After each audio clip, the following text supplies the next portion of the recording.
उसको हम यूटिलाइज़ करते हैं अपनी लाइन्स को ब्रेक करने के लिए। तो उसके लिए हम क्या करते हैं, हम अपनी जहाँ से हमने लाइन को एंड किया हुआ है, ठीक है? जहाँ से हमने लाइन को एंड करना है तो उसके लिए हम ब्रेक का टैग यूज़ करते हैं। तो वहाँ पे line at the end of the line हम एक ब्रेक का टैग लगा लेते हैं। ओपनिंग ओपनिंग टैग होता है, ठीक है? क्लोजिंग भी आप लगा सकते हैं, लेकिन आप ओपन टैग भी अगर लगा देंगे तो आपकी जो लाइन है वो ब्रेक हो जाएगी। तो अगर हम इसको सेव करें और जाके इसकी आउटपुट को देखें, तो you can easily see that कि हमारे पास जो पैराग्राफ है की लाइन है, जहाँ से हमें उसको ब्रेक करना है तो वो ब्रेक हो जाएगी। ओके? सिर्फ़ ये है कि उस लाइन के एंड पे हमें ब्रेक का टैग लगाना होता है। अच्छा, सपोज़ अगर मैं यहाँ पे भी लगा देता हूँ तो यहाँ पे भी ब्रेक हो जाएगा, ठीक है?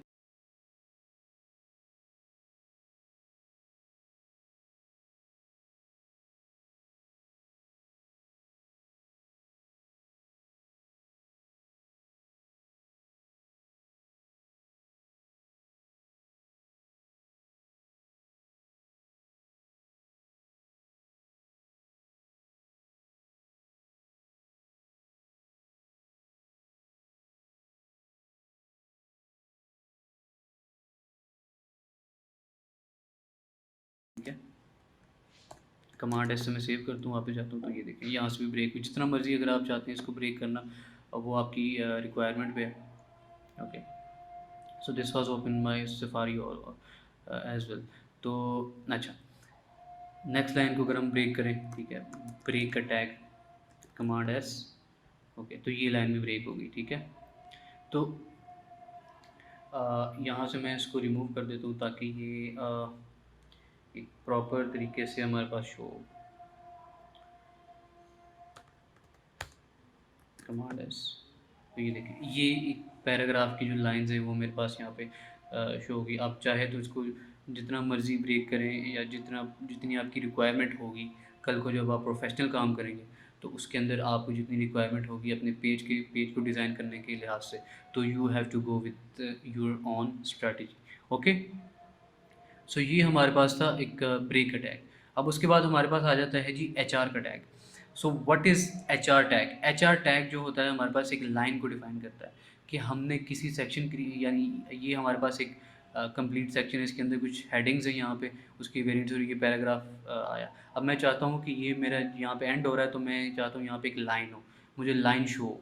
तो उस लाइन को शो करने के लिए हम क्या करते हैं, हम एक टैग यूज़ करते हैं, उसका नाम होता है एचआर का टैग। तो उसको डिफ़ाइन करने के लिए मैं वापस अपने विजुअल स्टूडियो कोड में जाता हूँ और यहाँ पे मैं चाहता हूँ इस पैराग्राफ के एंड पे मुझे एक लाइन हो, इस पैराग्राफ के एंड पे लाइन हो और ये मेरा सेक्शन यहाँ पे एंड हो रहा है। तो उसके लिए मैं क्या करता हूँ, इस पैराग्राफ के एंड होते ही मुझे एक एचआर का टैग चाहिए। तो जैसे ही मैं एचआर का टैग यहाँ पे इसको सेव करूँगा तो ये देखें ये मेरे पास लाइन आ गई। ओके? हमने अपनी वेब के अंदर कहीं भी अगर कोई लाइन देनी है, किसी सेक्शन के एंड पे अगर हम कोई लाइन देना चाहते हैं तो वो हम इस तरह से डिफ़ाइन करते हैं, ठीक है? अच्छा जी, ओके। अब this was our HR tag कि हमने लाइन को ब्रेक किया, ठीक है? सो आप कहीं पे भी पुट कर सकते हैं इसको, आप यहाँ पे चाहे पुट कर लें इसको, ठीक है? यहाँ पे भी शो हो जाएगा। अगर इसके नीचे आप इसको कोई एंड करना चाहते हैं तो आप इसको लाइन देना चाहते हैं तो you can go with also that.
तो ये देखिए ये 3-3 लाइनें यहाँ पे हमारे पास आ गई। ओके।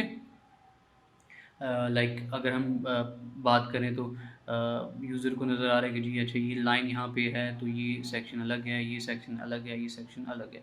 तो इस तरह से ये लाइन हमारे पास जो वेब पेज के ऊपर वर्क करती है। ठीक है जी। अच्छा, उसके बाद let's talk about the anchor tag. Anchor tag is the most important. सारी टैग्स इंपॉर्टेंट है लेकिन जो ज़्यादातर यूज़ होता है वो एंकर टैग। अब एंकर टैग क्या करता है? एंकर टैग वो टैग होता है जो जिसके अंदर एक लिंक होता है। जैसे कि हाइपरलिंक की हम बात की, इसको हाइपरलिंक भी कहते हैं। तो हाइपरलिंक जैसे ही उस टेक्स्ट पे क्लिक होगा, लाइक ये टेक्स्ट हमने ऐड किया तो वेलकम का टेक्स्ट, अगर इसी टेक्स्ट को मैं उठा के अपने एंकर टैग के अंदर लिखूं और इसको कोई पाथ दे दूं, ठीक है, एज एट्रीब्यूट, ठीक है, उसको मैं अगर पाथ दूं तो मैं जैसे ही इस वेलकम पे माउस लेके आऊँगा तो यहाँ पे ये इसका टेक्स्ट भी कलर भी चेंज होगा और जैसे ही मैं क्लिक करूँगा तो ये पेज यहाँ से दूसरे पेज पे लिंक हो जाएगा। ठीक है, लिंक करके उस पे चला जाएगा। तो उसके लिए what we have to do, we use anchor tag. So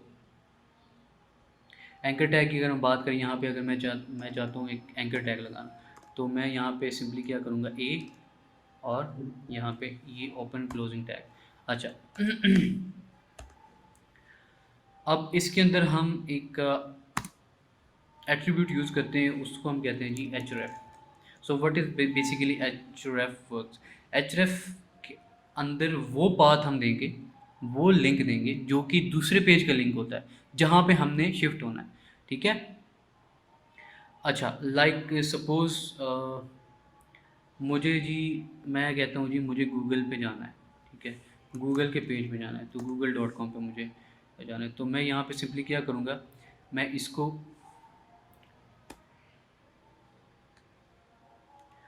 control C से कॉपी कर लेता हूँ। ठीक है, मैनुअली भी आप इसको लिख सकते हैं, तो कंट्रोल वी कर देता हूँ तो ये मेरे पास एक गूगल का लिंक आ गया इसके पीछे। ठीक है, अब मुझे शो हो सके कि मैंने इसको क्लिक करके इस पेज पे मूव करना है, तो मैं कुछ टेक्स्ट ऐड कर लेता हूँ, like click here to go to Google.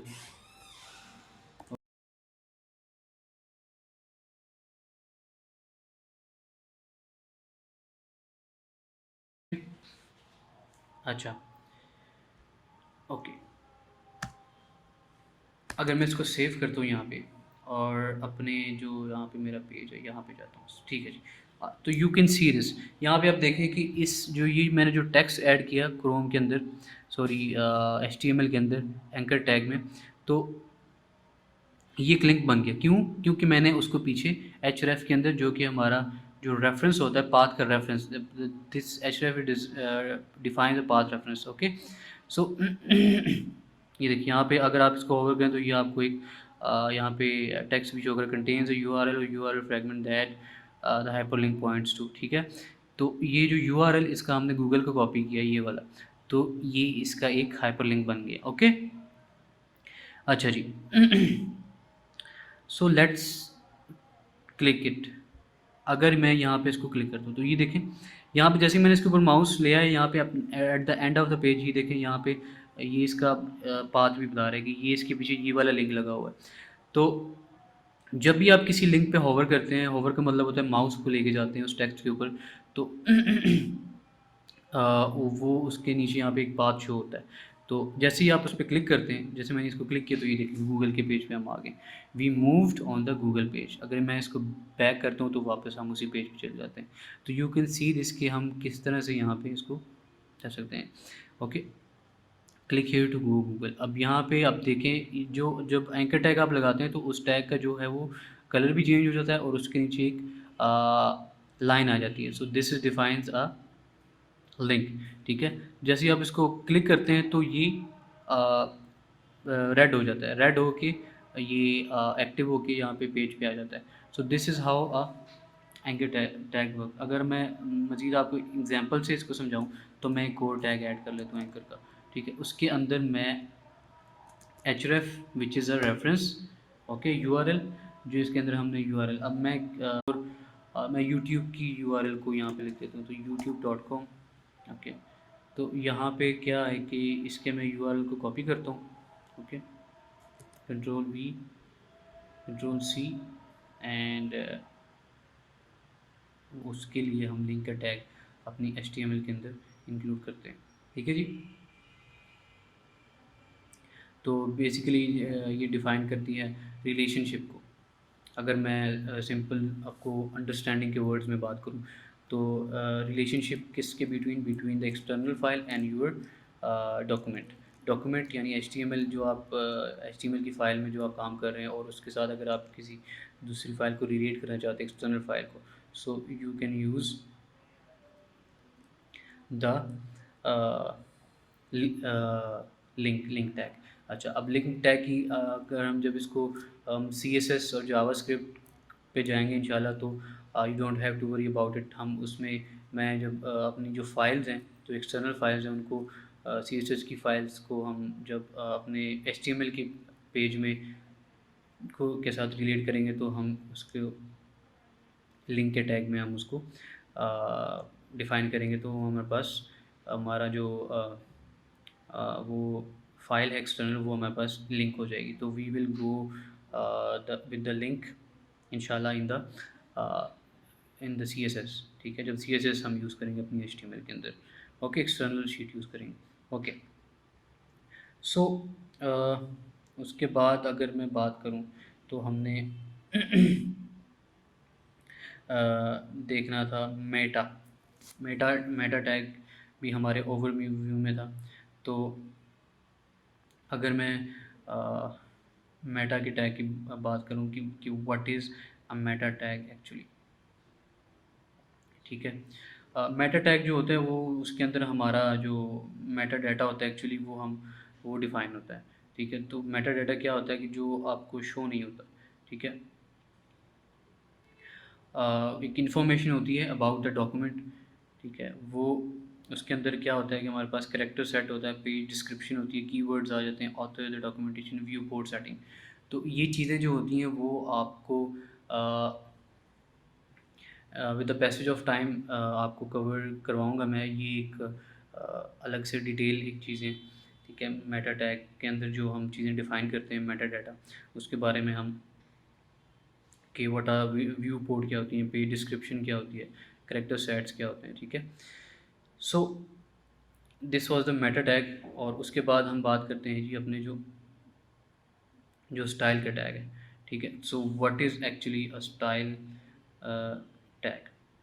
तो जैसे कि हमने बात की थी अपनी अ, किसी टैग्स की बात करते हैं। ठीक है, अब स्टाइल का जो टैग होता है, वो क्या करता है कि जी वो एलिमेंट जो होते हैं हमारे पास, जितने भी एलिमेंट हमने ऐड किए, या लाइक हेडिंग होगी, पैराग्राफ हो गए, वो क्या करता है कि जी उसको रिप्रेजेंट करता है कि how to represent that element on the document in the browser. ठीक है, उसके लिए हम जो स्टाइल का टैग, उसके अंदर हम CSS परफॉर्म करते हैं, CSS लिखते हैं। किसी भी हमने एलिमेंट को कोई स्टाइल देना होता है। ठीक है, किसी भी एलिमेंट की हमने स्टाइलिंग करनी होती है, तो उसको हम क्या करते हैं, उसकी उसको हेड के स्टाइल के टैग में हम डिफ़ाइन करते हैं। कैसे डिफ़ाइन करते हैं, लेट्स हैव एग्जांपल। ये बेसिकली CSS का टॉपिक है, लेकिन हम इसको देख लेते हैं कि हम कैसे स्टाइल के टैग को यूटिलाइज़ करते हैं। अच्छा, अब स्टाइल के टैग को हम डिफ़ाइन कहाँ करते होते हैं? स्टाइल को टैग को हम हमेशा डिफ़ाइन करते हैं आफ्टर द हेड टैग। ठीक है, हेड और बॉडी, हेड का टैग जहाँ बैंड होता है, बॉडी का टैग स्टार्ट होता है, उसके अंदर हम जो है वो स्टाइल का टैग है वो डिफ़ाइन करते हैं। तो मैं अगर यहाँ पे स्टाइल का टैग लिखता हूँ। ठीक है, अच्छा, अब मैं चाहता हूँ कि मेरी जो हेडिंग है H1, इसको मैं कुछ स्टाइल अप्लाई करना चाहता हूँ। तो मैं क्या करता हूँ, मैं उस टैग का नेम, ठीक है, उस टैग का मैं नेम लिख लेता हूँ, और करली ब्रेसेस में मैं जो भी उसको उस पर स्टाइल अप्लाई करना चाहता हूँ, वो मैं कर सकता हूँ। लेट सपोज मैं उसका कुछ मैं उसका कलर सेट कर देता हूँ एक्वा। ठीक है, अगर मैं इसको सेव करता हूँ, वापस जाता हूँ, तो ये देखिए इसके ऊपर स्टाइलिंग अप्लाई हो चुकी है CSS की। ठीक है, तो इस तरह से हर एक एलिमेंट को हम टारगेट करके उस पर स्टाइलिंग अप्लाई कर सकते हैं। Through the style tag. इसकी कैसे हम सारे एलिमेंट्स पे अपनी सीएसएस अप्लाई कर सकते हैं। So this was the style tag intro of the style tag, the how style tag works in our HTML. ठीक है जी। सो आज के लेक्चर के लिए इतना ही। आई होप आप लोगों को काफ़ी अंडरस्टैंडिंग होगी होगी जितने भी हमने एलिमेंट यहाँ पे उसको प्रैक्टिकली परफॉर्म किया कि कैसे कौन कौन से एलिमेंट्स, हम बेसिक एलिमेंट्स होते हैं एचटीएमएल के अंदर। ठीक है, तो this was the session of the basic tags of the HTML. ठीक है जी। सो आप इनको परफॉर्म करते रहिएगा, आप इनको अपने माइंड में सेट करते रहिएगा कि कौन कौन से एलिमेंट होते हैं, कौन कौन से टैग्स होते हैं, टैग्स क्या होते हैं, टैग्स का सिंटैक्स क्या होता है। ठीक है। सो स्टार्टिंग टैग क्या होता है, क्लोजिंग टैग क्या होता है, और उन दोनों के दरमियान में जो हमने जो कुछ लिखना होता है वो how how we can define that. Okay. तो आप लोगों ने इसकी प्रैक्टिस करनी है। हर एक लेक्चर की जो जो काम आपको करवाऊंगा उसके साथ साथ आप प्रैक्टिस करेंगे। ठीक है। और जो एंकर टैग है उस पर भी आप प्रैक्टिस करेंगे। मल्टीपल एंकर टैग लगाएं, उसके अंदर उसका रेफरेंस दें। ठीक है। और उन पेजेस को लिंक करके चेक करें। ठीक है। अच्छा जी। सो आज के लेक्चर के लिए इतना ही। इंशाल्लाह नेक्स्ट लेक्चर के अंदर हम मज़ीद आगे एचटीएमएल के टैग्स की बात करेंगे, और with the passage of time we will cover all the tags that include in HTML5। Okay. So अपना बहुत सारा ख्याल रखिएगा। We will meet in the next lecture. So अल्लाह हाफिज़, मुझे दीजिए इजाज़त। So, in the last video we discussed about, so this is a summary of our lecture that we have discussed. So what we have covered HTML, head, title, body, H1 to H6, P, break, HR, anchor, link, meta, and star. So I will meet you in the next lecture with the new tags. Okay. So take care. Allah Hafiz.